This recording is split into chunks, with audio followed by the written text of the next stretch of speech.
Hello again. Hopefully after the last video you've taken some time to play around with the tools a little bit and get used to trying to create things with some of the restrictions that were present in earlier consoles, and hopefully you've had some fun doing it. I wanted to talk a little bit about a trap that people can fall into at this point. When you start getting into doing this kind of low resolution pixel art and creating sprites, sometimes people will fall into the trap of doing all of their design work in pixel format. And I want to urge you to stay away from that or caution you against it, because it can limit your ability to develop meaningful characters and backgrounds that otherwise you could find and then translate into the medium. So the medium's wonderful, but don't do it as a standalone medium. In the same way, if you're going to be doing any other medium, you usually start off with the sketching process. Good old pencil and paper, digital if you use that. But the idea is that you need to be free and loose with your ideas and really able to explore things.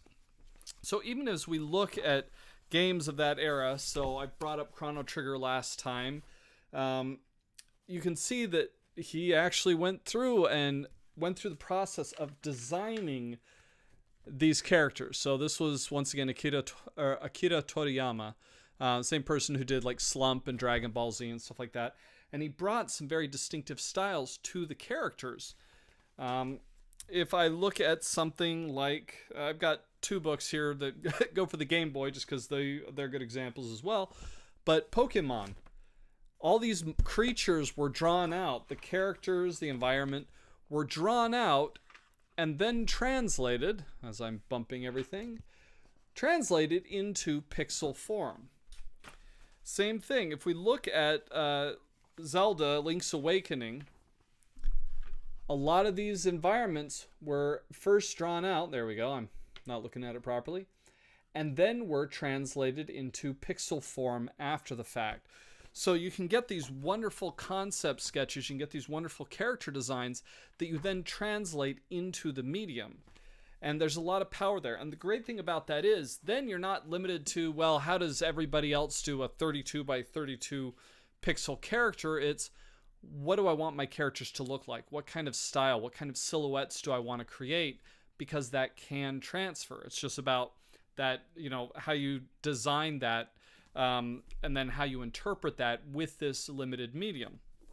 And so when you start understanding that this is just character design in general, so the same type of principles that you use for any other medium, for any other kind of character design can apply here, it opens things up a lot.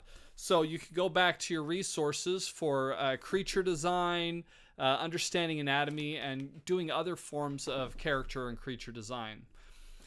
But that's pretty much it for this video. I just wanted to give that warning that don't fall into the trap of thinking that when you're working with this medium where you're doing these retro games, that you have to just work in the pixels and sprites themselves.